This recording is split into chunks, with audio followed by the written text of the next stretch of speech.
Hi everyone, welcome to SRK English Academy. Learn English with News. In this video, we will analyze vocabulary and grammar. This is an article published in Hindu newspaper related to digital family health card in Telangana.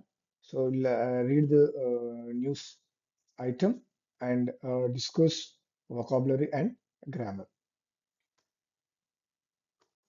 Yeah, let me read headlines. Headline: Government intensifies the work on providing digital family health card. So what's a digital family health card? It's an electronic document issued to families in Telangana, which contains essential health related information and services. So ఇది digital family health card అంటే ఇందులో ఇది ఒక electronic document. ఇందులో ఆ, కుటుంబాలకు సంబంధించి ఆ, ఆరోగ్యానికి సంబంధించి సమాచారం ఉంటుంది, అలాగే సర్వీసెస్ కూడా ఉంటాయి. సో ఈ గవర్నమెంట్ ఇంటెన్సిఫై ఇది వర్బ్ V1 లో ఉంది, కాబట్టి ఇది simple present tense. So present simple లో ఉంది tense. So intensify means to make something stronger, అంటే తెలుగులో దీన్ని తీవ్రతరం చేయడం. సో ప్రభుత్వము digital family health card issue చేయడానికి ఆ పనిని తీవ్రతరం చేసింది అని అంటే. Project to be launched on October 3 in selected areas on pilot basis, says Minister. So ఇక్కడ to be launched, project to be launch. ఈ ప్రాజెక్ట్ ఎప్పుడు లాంచ్ చేయబోతున్నారు? October 3 రోజు సెలెక్టెడ్ ఏరియాస్ లో కొన్ని ఏరియాస్ లోనే ఎన్నుకోబడిన కొన్ని ఏరియాస్ లోనే పైలట్ బేసిస్ పైన చేయబోతున్నారు. పైలట్ బేసిస్ అంటే ఏంటి అంటే ఒక పైలట్ ప్రాతిపాదికన, అంటే ఏదైనా ఆ, ఒక ఒక దాన్ని ఇంప్లిమెంట్ చేసే ముందు, ఒక పథకాన్ని అమలు చేసే ముందు, ఇంప్లిమెంట్ చేసే ముందు కొన్ని ఏరియాస్ సెలెక్ట్ చేసుకొని ఆ పథకం ఎంతవరకు సక్సెస్ అవుతుంది అనేది టెస్ట్ చేయడాన్ని పైలట్ బేసిస్ అంటారు. So a trial run or initial implementation to test a concept. So అట్లా అందుకే కొన్ని ఏరియాస్ లో సెలెక్ట్ చేసుకొని అక్కడ అమలు చేసిన తర్వాత సక్సెస్ అయితే రాష్ట్రం మొత్తం కూడా దాన్ని చేస్తారనమాట. సో ఇది ఇక్కడ to be launched. To be launched అనేది ప్యాసివ్ వాయిస్ లో ఉంది. ఎలా అంటే చూడండి, ఇప్పుడు ఇది టూ ప్లస్ వర్బ్ ని మనము ఏమంటాము అంటే, సో ఇన్ఫినిటివ్ అంటాం, టూ ఇన్ఫినిటివ్ అంటాం. టూ ఇన్ఫినిటివ్ అంటే it's a non finite verb. Non finite verb అనేది టూ ఇన్ఫినిటివ్. టూ ఇన్ఫినిటివ్ అంటే two plus verb. To run, to go, to come, to teach అనేవి టూ ఇన్ఫినిటివ్స్. సో ఇక్కడ passive voice లో వాడబడింది ఇది. So ఇక్కడ చూడండి, లాస్ట్ అనేది V3 లో ఉంది. సో ఇక్కడ I have given another example. The new smartphone model is to be launched next month. So ఇది నెక్స్ట్ మంత్ ఒక కొత్త స్మార్ట్ ఫోన్ మోడల్ విడుదల చేయబోతున్నారు అనేది. అంటే ఇది that is planned are schedule to start. So already ఒక ప్లాన్ చేసిన ఒక కార్యక్రమం లేదా నిర్ధారించిన సమయంలో స్టార్ట్ అవుతుందని చెప్పడానికి టు బి లాంచ్. సో ఇది ఫ్యూచర్ లో జరగబోతుందని చెప్పడానికి. Project to be launch on October 3. Next initiative. ఏం ఇనిషియేటివ్ అంటే ఇక్కడ మొదటి ప్రయత్నము, ప్రారంభం చేయడం, చొరవ తీసుకోవడం అనే అర్థంలో వస్తుంది. Initiative aimed at ensuring that people are not inconvenienced. ఇన్కన్వీనియన్స్డ్ ఇది ఇన్కన్వీనియన్స్డ్ విల్ సీ ఇక్కడ. The, I have given another example for the word initiative.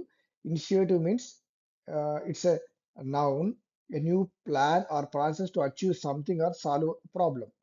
So example చూడండి, the peace initiative was welcome by both sides. So ఈ వాక్యంలో అర్థం ఏంటంటే initiative చొరవ తీసుకోవడం. So శాంతి ప్రక్రియకు చొరవ తీసుకున్న రెండు పక్షాలు ఆ, దానికి వెల్కమ్ చేశాయి.